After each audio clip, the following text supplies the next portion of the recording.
monitoring WMBB quite a bit. We had their signal up in the newsroom, and we were just watching as they were in wall-to-wall coverage, and we knew that at any moment it could just end. Just lost power. I mean, we didn't know what to expect. Maybe. Our lights are out in the studio. Hurricane Michael was making landfall, and then all of a sudden it happened. And I get the call that WMBB went down and that I needed to get to Tampa and that we were going to be working 12-hour, maybe more shifts. So you kind of just like buckle up and you prepare for the worst. I remember our news director telling us that the plan was that we were just going to go basically wall to wall for WMBB because they were in wall to wall coverage, and then all of a sudden they couldn't be. I remember seeing the cell phone video of them in the basement because portions of their studio at WMBB in Panama City, they had flooded out. And when the first images started to come in, I think our hearts sank. I remember looking at you and our eyes were both watery because they were bad. We knew they were going to be bad, but they were horrible. We realized that digital was the way to go. Yeah, we knew if there was any way they were going to watch us, it was going to be their cell phone, and likely Facebook Live was what we were doing. We were streaming to Facebook Live and their website. Yeah.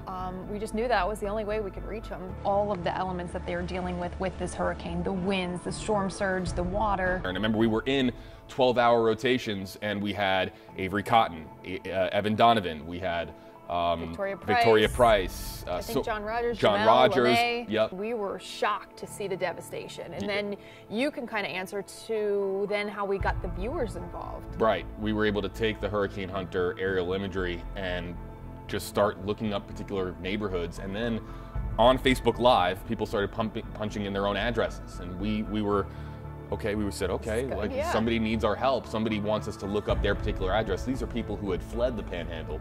So all of a sudden, we're looking up particular houses, and we're showing to people, and we are revealing to people what had actually happened to this street or this neighborhood or this community or this exact house live on stream. And it was a surreal experience being able to reveal to some people who were joining us on Facebook Live what had actually happened to their home. We spent hours upon hours, days upon days, just being engrossed in what was happening there. And then, then they got back up on the air. And I remember when they got back up in the air and did their first newscast, and they were in chairs like this in their parking lot, and they were sharing a microphone.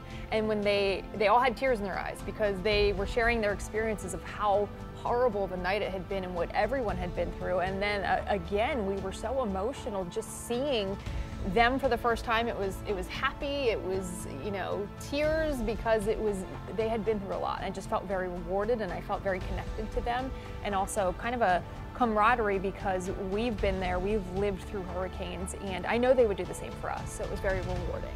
It was a sucker punch to see what had happened to the Panhandle. It's an area that I know well. I used to live nearby on the Gulf Coast. It's a year later, but we don't forget. We remember what happened to the Panhandle during Hurricane Michael.